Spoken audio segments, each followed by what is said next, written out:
वालेकुम रहमतुल्लाहि व बरकातुहू। एक 32 साला नौजवान अहमद अल्लूशी, जिसका ताल्लुक जो है स्वीडन से है, मुसलमान है, अरबी नस्ल है। उसने एक दरख्वास्त लिखी सुप्रीम कोर्ट को, अदालत को, और दरख्वास्त में ये लिखा कि जिस तरीके से स्वीडन में कुरान पाक को जलाया गया, उसकी इजाज़त बाज़ाब्ता तौर पर दी गई, ऐसे ही एक इजाज़त दी जाए बाइबल को और तौरात को जलाने की। जैसे ही ये ऐलान हुआ, तो जितने भी यहूदी नस्ल लोग हैं, वो मुख्तलिफ ममालिक में जहाँ जहाँ पर भी वो लोग मौजूद थे, उन्होंने एहतजाज करना शुरू कर दिया कि ये कैसे हो सकता है कि बाइबल को और तौरात को जो है वो जलाया जाए। और जिस तरह कुरान मजीद को जलाया गया, ज़ाहिर है कि उसी की बुनियाद पर ये दरख्वास्त दी गई थी। मोहम्मद अल्लूशी ने वक्त गुजरता गया, अदालत ने जब समाअत हुई तो अदालत ने फौरी तौर पर इसका फ़ैसला सुना दिया, क्योंकि स्वीडन में ये कहा जाता है कि जो फ्रीडम ऑफ एक्सप्रेशन है, यानी इजहार राय की आज़ादी है। जिसके बाद उन्होंने ये इजाज़त दी कि मज़हब की जो भी किताबें होती हैं मुक़द्दस, उनको जलाया जा सकता है। बहरहाल वक्त गुज़रा, जब वक्त गुज़रा तो उन्होंने एक वक्त दिया कि जो ज्यूज़ हैं, इसराइल है, उसके जो अ, इसराइल की वहाँ पे जो भी ऑफिसेज़ वग़ैरह थे, मौजूद थे, उनके सामने एक वक़्त तय किया कि इस वक़्त जाके मैं वहाँ पर इनको तौरात को और बाइबल को जलाऊँगा। अच्छा, ये जब तयशुदा वक़्त पर वो वहाँ पर मौजूद था, और इस दौरान उनकी ये जो ख़बर थी ये वायरल हुई, और पूरी दुनिया का जो मीडिया है ये उस पर फ़ोकस करने लग गया, वहाँ पर बहुत ज़्यादा रश लग गया मीडिया का। और वो वक़्त भी आ गया जब उसने हाथ में बाइबल पकड़ी हुई थी, दूसरे हाथ में लाइटर पकड़ा हुआ था, और वो जलाने ही वाला था, लेकिन उससे पहले उसने बात की मीडिया से। मीडिया से बात की कि आज वो वक़्त आ गया है कि अदालत ने मुझे ये चांस दिया है, मौका दिया है कि आज जो कुरान पाक को जलाया गया उसका मैं बदला ले सकता हूँ। मेरे पास अथॉरिटी है, लीगल अथॉरिटी है कि मैं इस चीज़ का बदला ले सकता हूँ।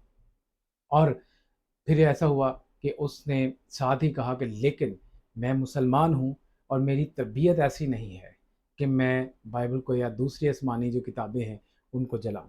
तो उसने लाइटर जो है अब अपनी दूसरी तरफ फेंक दिया, और फिर मैसेज दिया पूरी दुनिया को और यूरोपियन कंट्रीज़ को, उन तमाम ममालिक को जो कि लिबरल लोगों के पैरोकार हैं। वो ये कहते हैं कि मैंने ये मैसेज इसलिए दिया कि जितनी तकलीफ़ मुसलमानों को कुरान पाक के जलाने से हुई, उतनी ही तकलीफ़ इन यहूदियों को हुई है, जो उस वक़्त खुश हो रहे थे, इसके ताज़ियाने बजा रहे थे, बिगल बजा-बजा के उसका इज़हार कर रहे थे कि ये अच्छा हुआ। तो हम क्योंकि मुसलमान हैं, तमाम इल्हामी किताब पर हम ईमान रखते हैं, तो इसी तरीके से जितनी तकलीफ़ हमको हुई, आप लोगों को भी उतनी तकलीफ़ हुई। बहरहाल उसने उसके पास कुरान मजीद भी मौजूद था, उसने अपने थैले से कुरान मजीद निकाला, और निकालने के बाद उसको चूमा और कहा कि हम मुसलमान हैं। हमारा जो है मज़हब हमें इजाज़त नहीं देता कि हम किसी के जो किताबें हैं, इस तरह उसको नज़र आतिश करें। तो ये जो है आप लोगों को ख़्याल रखना चाहिए। वो लोग जो एन्जॉय करते हैं, वो मुसलमानों के सेंटिमेंट से खेलने की कोशिश करते हैं, जो कि कभी नहीं हुआ। अच्छा, इस वाक़ये के कुछ दिन के बाद ताज़ा तरीन जो वाक़या जो ख़बर ये है कि दोबारा से इन्होंने इराक़ी निजात मलून है जिसका नाम है सलमान मोमेका, इसने स्वीडन में एक बार फिर कुरान की बेरुमती की है, और इस्लामोफ़ोबिया की एक बहुत बड़ी ये कार्रवाई है। और सलमान मोमिका इसका नाम है। उसने इस दोबारा से दुनिया भर में शदीद रद्द-ए-अमल सामने आया है। वो जो मैसेज वो अहमद अल्लूशी देना चाह रहा था, वो मैसेज जो है फिर सबोताज किया गया और बताया गया कि हम ये क्या करना चाह रहे हैं। तो एक नई एक कैंपेन इस्लामोफ़ोबिया के ख़िलाफ़ इस वाक़ये के बाद स्टार्ट हो चुकी है। स्टॉकहोम में इराक़ी सफारतखाने के बाहर पुलिस की मौजूदगी में मलून शख्स ने कुरान पाक के तक़द्दुस को पामाल किया। बहरहाल वाक़ये के ख़िलाफ़ इराक़ में भी रद्द-ए-अमल सामने आया। अमेरिका ने भी इसके ख़िलाफ़ जो है शदीद रद्द-ए-अमल दिया, और दफ़्तर ख़ारजा के जो तर्जुमान हैं मैथ्यू मिलर, उन्होंने आज बयान दिया। उन्होंने कहा कि मुसलमानों के जज़्बात मजरूह हुए, और जो अमेरिका है मुसलमानों की जो किताब है कुरान पाक, इसका एहतराम करता है, और ज़ाहिर है करना भी चाहिए। तो ये वो चीज़ें हो रही हैं कि जो अगर कोई पॉज़िटिव मैसेज देना चाहता है, तो आप नेगेटिव मैसेज देने की कोशिश करते हैं। तो मेरा ख़्याल है कि ये जो गेम जिस तरफ जा रही है, ये शायद इंतहाई गलत है, और इस चीज़ को वो जो इसराइल वाले लोग हैं और जो लिबरल सो कॉल्ड लिबरल बने फिरते हैं, उनको इन चीज़ का ख़्याल करना चाहिए कि जो रिलीजियस सेंटिमेंट्स हैं, इसका कभी भी इस्तेमाल नहीं करना चाहिए। इससे कोई फ़ायदा नहीं होगा, ये कोई इज़हादी आज़ादी राय नहीं है, ये पावर ऑफ एक्सप्रेशन नहीं है, ये बल्कि उल्टा लोगों को डिग्रेड करने के लिए है, या लोगों के सेंटिमेंट्स को, इमोशंस को लोग ख़राब करने की कोशिश है। तो ये इन चीज़ों से बचना चाहिए।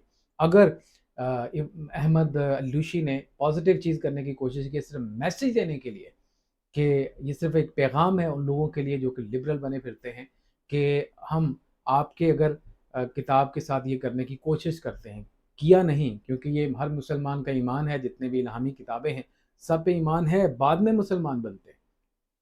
तो अगर हमने ये करने की कोशिश की इजाज़त देने के बाद, दोबारा से हमने कोशिश की लेकिन नहीं किया, ताकि पैगाम दिया जाए उन लोगों को कि ये देखें हम मुसलमान हैं, सबका एहतराम करते हैं। तो आप लोग भी जो लिबरल का लफ्ज़ इस्तेमाल करते हैं, आप लोगों को भी चाहिए कि जितनी भी आसमानी किताबें हैं उनका एहतराम करें, और उसके बाद मामलात को सही तरीके से जाने दें। जो जहाँ पे जिसका जो बिलीफ है, जिसका जो फ़ेथ है, वो उसके मुताबिक वो रहें, और उसके बाद आगे जो भी इक़दामात हैं, जो भी काम है वो करना चाहिए। वरना ये होगा कि जो भी आप सेंटिमेंट इस्तेमाल करते जाएँगे, एक छोटे से वाक़ये के बाद दोबारा से बड़ा काम करने की कोशिश करेंगे, तो इसका रिएक्शन भी आएगा, जो कि आ रहा है पूरी दुनिया से। आप रिएक्शन देखते हैं, तो ये बातों की हद तक ये रिएक्शन है, लेकिन बहरहाल ये एक एहतजाज है, और वो एहतजाज जो है वो इंशाअल्लाह जारी भी रहेगा, क्योंकि इस तरह मुसलमान बहुत मोहब्बत करते हैं कुरान पाक से, नबी पाक सल्लल्लाहु अलैहि वसल्लम से बहुत मोहब्बत करते हैं।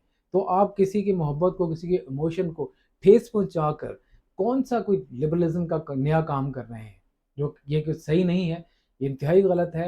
ये इन चीज़ों का ख़्याल रखना चाहिए, और मैं दाद देता हूँ अहमद अलूशी को, जिन्होंने एक अच्छा मैसेज दिया, और इसी तरह के लोग इनको एप्रिशिएट करना चाहिए, ताकि ये लोग आगे आएँ और मुसलमानों की जो सही पॉजिटिव सोच है उसको उजागर करें।